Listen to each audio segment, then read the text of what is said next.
All enrolled instructors on the e-learning platform can either perform a backup, delete, or restore items from their courses. While there are system backups for disaster recovery purposes, individual instructors are ultimately responsible for their data. It's recommended that you run a backup before or after any significant changes to your course, and keep a copy of the backup file locally on your computer. You cannot restore an entire Moodle course. You will need to select individual items that you need, and know which items you can or cannot restore. Your backup file will include e-learning resources such as web pages, files you have uploaded, folders, books, labels, images, and any hyperlinks to videos or other resources. You will also have the structure of e-learning activities you have created, but you will not be able to back up any user data. This means that your backup will not include user data such as student responses in quizzes, items posted in wikis or forums, or items posted in surveys or polls. Now let's take a look at how to back up your course using the following steps. Step 1. From the course homepage, click Backup in the Action menu, on the top right, or click on Backup from Course Administration under the Administration block. Step 2. Select the items you would like to back up from the Backup Settings page. For instance, you can uncheck this if you don't want to back up the enrolled users. If you are okay with the default backup settings, you can click the Jump to Final Step button, else, click Next. In the next step, you get the chance to choose what to include or exclude by selecting or deselecting any of these individual activities. Then click again on the Next button.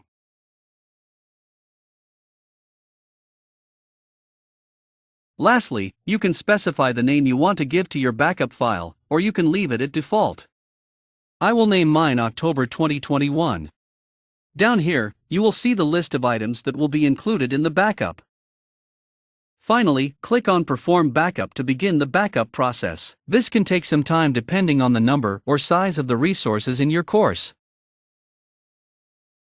When the backup is completed successfully, you will see a message indicating that. Step 3. Optionally, after you have successfully backed up, you can save a copy of the backed up file to your computer device. To do so, click the Download button in the User Course or User Backup area table to download your backup file. After selecting the Download button, downloading will either automatically start, or your computer locations would be open for you to choose which location on your PC you would like to save your backup into, and click Save.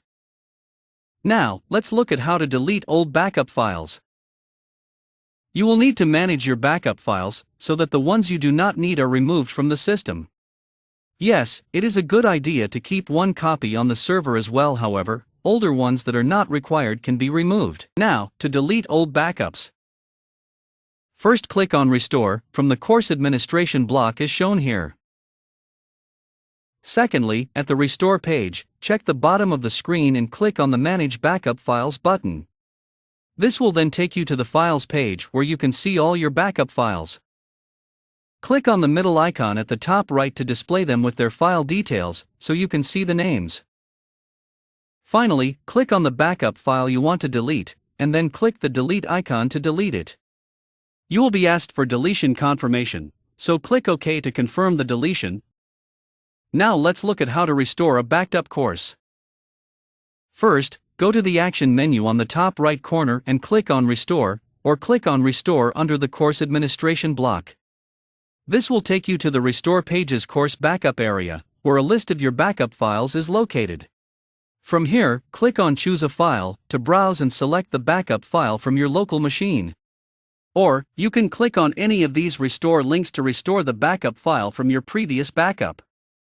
The backup file will typically include the course name, followed by the date and time that the backup took place.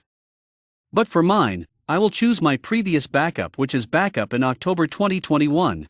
Thirdly, click the Restore button for the particular backup file you wish to restore. For this example, I'm going to restore the most recent backup file here. You will notice that there are green ticks and red crosses to indicate what is included in the backup file and what can or cannot be restored. Next, scroll down and click on Continue. The next page provides you with two different options for restoring your course. The first box is titled Restore into this course, and the second is restore into an existing course. For some other LMS, there may be a third option, which is restore as a new course. Each of the options mentioned has its continue button, so be sure to click the correct one. We shall choose the restore into this course option for this demonstration. Now, in the restore into this course area, you can either choose to merge the backup into the existing course or delete the contents of this course. For this example, I will select the first option, and that is, restore into this course area, and click on continue. In this step, select what you want to include or exclude in your restoration process. For instance, you can choose to include enrollment methods or not. Ensure that you have selected what you need, and click Next. Here, you will get the option to choose whether to overwrite the course configuration or not. You can also scroll down and choose by ticking the checkbox which items you need to restore. When ready and satisfied with your selection, click Next to go to the review page. The review gives you an entire list of what will and will not be restored.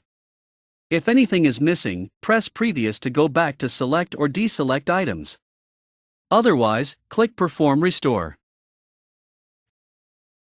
Finally, when the restore is complete, you will see a message confirming that, and click Continue. In the next video, we will be looking at how to set up a grade book.